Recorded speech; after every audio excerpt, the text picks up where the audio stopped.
আসন্ন দুর্গা উৎসব ও সাপ্তাহিক ছুটির কারণে পাটুরিয়া দৌলতদিয়া ও আরিচা কাজিরহাট রোডে কয়েকগুণ চাপ বৃদ্ধি পেয়েছে। মানুষ এখন ঘরে ফিরছে দুর্গাপুজো এবং ছুটি কাটানোর জন্য। সবার মনেই আনন্দ আর উল্লাস রয়েছে। তবে এখন পর্যন্ত ঘাট এলাকাতে নেই যানজট কিংবা ভোগান্তি।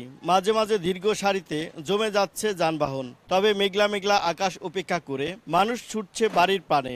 ঘাট এলাকাতে প্রচুর চাপ থাকলেও যাত্রী পারাপার স্বস্তি হচ্ছে। তবে দুর্গাপূজা উপলক্ষে এবং সাপ্তাহিক ছুটির চাপ থাকায় অনেকেই আগেভাগে ঘাট এলাকাতে আসে। সেই সাথে স্বাচ্ছন্দ্যে আনন্দের সাথে ঘাট পার হচ্ছেন। বউ ছেলে মেয়ে বাচ্চা নিয়ে বাড়ি যাচ্ছি, বাবা আছে, আত্মীয় স্বজন আছে, তাদের সাথে পূজা উদযাপন করবো। বাড়িতে যাচ্ছি অনেক দিন পরে পূজার ছুটিতে, ভাল লাগতেছে অনেক। রাস্তাঘাটে সমস্যা নাই, মোটামুটি সব নিরাপদে ভালো আলে আসছে। পরিবেশ, রাস্তায় বেশি গাড়ি নাই, ঘাটে দাঁড়াইলাম ইসে থেকে নবীনের কোনো গাড়ি পাইনি, পরে লোকালে আসছি, সমস্যার ভিতরে আসলাম আর কি। আসন্ন দুর্গাপুজো ও সাপ্তাহিক ছুটিকে লক্ষ্য করে প্রতিদিন 10টি ফেরি চলাচল করলেও আজ ফেরি সংখ্যা বৃদ্ধি করেছে বিআইডব্লিউটিসি কর্তৃপক্ষ। আজ শুক্রবার ছুটির দিনে পাটুরিয়া দৌলতদিয়া নরুটে 13টি ফেরি চলাচল করছে।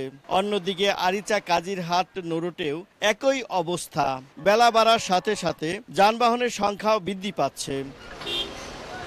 পাটুরিয়া দৌলতদিয়া আরিচা কাজিরহাট নরুটেও বিআইডব্লিউটিসি নিয়েছে বিশেষ উদ্যোগ, যার জন্য এখানে 14টি ফেরির কেরামত নামের একটি ফেরি দ্বিতীয় মেরামতে রয়েছে আর 13টি ফেরি চলাচল করছে।